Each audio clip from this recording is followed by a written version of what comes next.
अस्सलाम वालेकुम रहमतुल्लाह। क्या हाल ने? राजी हो? तबीयत से ठीक है भाई? सर्दी तो बच के रहना तो गर्मी तो भी बच के रहना है। वो ना एक रजाई च वड़ के मच्छी खाते रहो तो मच्छी तुहानू मच्छी कर छड़े तो गला पक जाए गर्मी नाल, जिसम च गर्मी खराब कर दी है काम। ठीक है, अज का विलाग तुहानू देने जी बड़ा प्यारा तो बड़ा खूबसूरत है, बहुत ही अच्छा टॉपिक असी छेड़िया सी। मेरे भाई माशाअल्लाह अल्हम्दुलिल्लाह आए ने, ये मेरे मामू के बेटे ने, मेरे भाई ने अल्हम्दुलिल्लाह अल्लाह के फजल। आओ जी, की हाल ने? आंडे खावांगे क्यों नहीं खाने? किन्ने आंडे ने ते किन्ने दा एक है?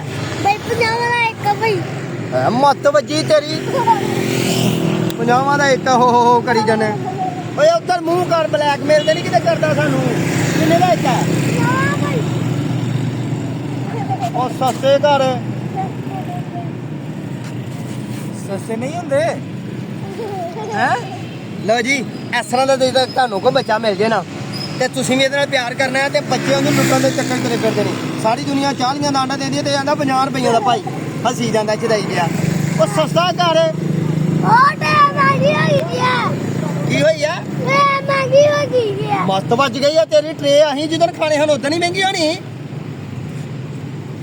ओ कम सस्ता रख। किन्ने ने? 3 आंडे ने? 40 शदादा लगे उड़ा उड़ा लगे लगे लगे। तू तो शदादा लगे कर पर लून है ना लून। ओ यार आ बैठी सी खराब हो गई यार, नवा कटा खोल जड़िया। लून ते लिया के रखना यार।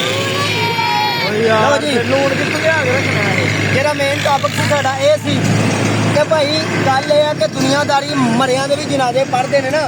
ਉਹ मर गया ਤੇ ਜਾਂਦੇ ਨੇ ਕੀ ਕਰਨ ਵਾਲਾ ਤੇ ਉਹਦੇ ਭਰਾ ਨੂੰ ਜੱਫੀਆਂ ਬਾਬਾ ਮਿਲਣਗੇ, ਉਹਦੀ ਅੰਮਾ ਕੋਲ ਪਿਆਰ ਲੈਣਗੇ ਮਰਨ ਵਾਲੇ ਕੋਲੋਂ। ਮਈਅਤ ਦੇ ਵਾਰਸਾਂ ਨੂੰ ਜ਼ਰੂਰ ਮਿਲਦੇ ਨੇ। ਭਲਾ ਕੀ ਕਰਦੇ ਨੇ? ਜਨਾਜ਼ੇ ਨਹੀਂ ਪੜ੍ਹਦੇ। ਪੱਕੀ ਗੱਲ ਹੈ, ਜਨਾਜ਼ਾ ਨਹੀਂ ਪੜ੍ਹਦੇ। ਉਹ ਤੇ ਜਾਂਦੇ ਨੇ ਦੁਨੀਆਦਾਰੀ ਕਵਰ ਕਰਨ। ਇਸੇ ਟੌਪਿਕ ਤੇ ਮੈਂ ਆਪਣੇ ਮਾਮੇ ਦੇ ਪੁੱਤਰਾਂ ਨਾਲ ਗੱਲ ਕਰਨੀ ਆ ਕਿ ਭਾਈਆ ਜਨਾਜ਼ਾ ਪੜ੍ਹਨ ਜਾਣਾ ਨਾ ਜਦੋਂ ਵੀ ਤੇ ਦਿਲ 'ਚ ਖਿਆਲ ਕਰਨਾ ਕਿ ਅੱਲਾ ਦੀ ਰਜ਼ਾ ਦੀ ਖਾਤਰ ਜਾਣਾ ਹੈ। ਬੰਦਾ ਮੁਸਲਮਾਨ ਹੀ ਉਹਦੀ ਮਗਫਰਤ ਦੀ ਦੁਆ ਕਰਨ ਜਾਣਾ ਹੈ ਤੇ ਜੇ ਕਿਤੇ ਉਹ ਪਾਸ ਹੋ ਗਿਆ ਨਾ ਇਮਤਿਹਾਨ 'ਚੋਂ, ਉਹ ਮੂਮਨ ਹੈ, ਨੇਕ ਹੈ, ਤੇ ਫਿਰ ਸਾਡੀ ਮਗਫਰਤ ਹੋ ਜਾਏਗੀ। ਹੈ ਗੱਲ ਸਹੀ ਕਿ ਨਹੀਂ? ਆਂਡਾ ਹੀ ਨਹੀਂ ਭੱਜਣ ਡਿਆ। ਓਏ ਉਹਨੂੰ ਨਾ ਦੇ, ਓਏ ਉਹਨੂੰ ਕਿਉਂ ਦੇਣਾ? ਉਹਨੇ ਸਾਰੇ ਲੈ ਲੈਣੇ ਨੇ। ਉਹ ਪੂਰੀ ਦੁਨੀਆ ਵੇਖਣ ਜਾਂਦਾ ਇਹ ਆਂਡਾ ਲੱਲਾ। ਉਹ ਭਾਈਆ ਤੂੰ ਤਾਂ ਸ਼ਦਾਈ ਹੈ। ਮੱਤ ਵੱਜ ਕੇ ਜਾਂਦਾ ਇਹ ਲੈ ਆਂਡਾ ਲੱਲਾ। ਮੇਰਾ ਮੈਂ 2 ਖਾਣੇ ਨੇ ਛਦਾਈ ਨਾ ਹੋਏ ਤੇ ਮੱਤ ਵੱਜੀ ਤੇਰੀ। ਇਹ ਬੰਦਾ ਕਿਸ ਤਰ੍ਹਾਂ ਦਾ ਜੱਟ ਕਰ ਗਿਆ ਸਾਡੇ ਬਲਾਕ ਦੇ ਵਿੱਚ? ਤੂੰ ਗਿਆ ਆ, ਤੈਨੂੰ ਤੇਰੀ ਅੰਮਾ ਤੇ ਨਾ ਮਾਰੇਗੀ। ਵੀਡੀਓ ਬਣਾ ਲਈ ਆ ਤੇਰੀ। ਘਰ ਦੇ ਤੇ ਨਹੀਂ ਮਾਰਦੇ? ਅੱਬਾ ਅੰਮਾ ਇਜਾਜ਼ਤ ਹੈ? ਕਿੱਥੋਂ ਆਇਆ? ਉਹ ਚੌਂਕ ਚੋਂ ਆਇਆ। ਚੌਂਕ ਕਿੰਨੇ ਚੋਂ ਆਂਡੇ ਡੇਲੀ ਵੇਚ ਆ ਕਿੰਨੇ ਨੇ? ਹੈ 10 ਬਸ। ਓਏ ਚਾਰ ਤੇ ਤੂੰ ਸਾਨੂੰ ਨਾ ਝੂਠ ਬੋਲ, ਝੂਠ ਬੋਲਣਾ ਪਿਆ। ਆਪਣਾ ਰਿਜ਼ਕ ਖਰਾਬ ਨਾ ਕਰ ਯਾਰ। ਤੂੰ ਸਵੇਰੇ ਆਂਡੇ ਵਿੱਚ ਕਿੰਨੀਆਂ ਟਰੇਵਾਂ ਪਾਈਆਂ ਹਨ ਇਹਦੇ ਵਿੱਚ? ਤੇ ਤੇਰੇ ਹੋਰ ਭਰਾ ਵੀ ਵੇਚਦਾ? ਨਹੀਂ, ਹੋਰ ਭਰਾ ਵੀ ਵੇਚਦਾ। ਆ ਤੇ ਟੈਮੋ ਟੈਮ ਹੋ ਗਿਆ ਜੇ ਫਾਰਗ ਭਾਈ।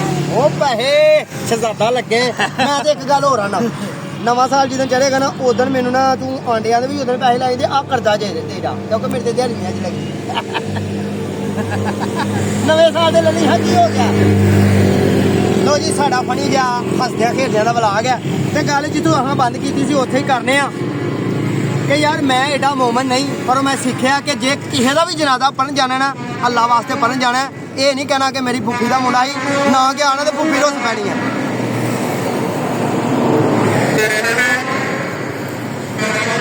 ਲੋ ਫਿਰ ਦੋਵੇਂ ਜੀ ਯਾਦ ਰੱਖਿਓ, ਫਣੀ ਗਿਆ ਗੁਫ਼ਤਗੂ ਤੁਹਾਡੇ ਨਾਲ ਕੀਤੀ ਹੈ, ਗੱਲਬਾਤ ਕੀਤੀ ਹੈ ਤੇ ਬੰਦੇ ਅਸੀਂ ਜਿਹੜੇ ਸਿੱਧੇ ਸਾਦੇ ਸਰਕੇ ਬਹਿ ਕੇ ਗੱਲਬਾਤ ਕਰਨ ਵਾਲੇ। ਠੀਕ ਹੈ ਜੀ, ਤੇ ਸਾਡੀ ਗੱਲ ਚੰਗੀ ਲੱਗੇ ਤਾਂ ਆਪਣਾ ਸੱਜਣਾ ਸਾਥੀਆਂ ਨਾਲ ਸ਼ੇਅਰ ਵੀ ਕਰ ਲਿਓ।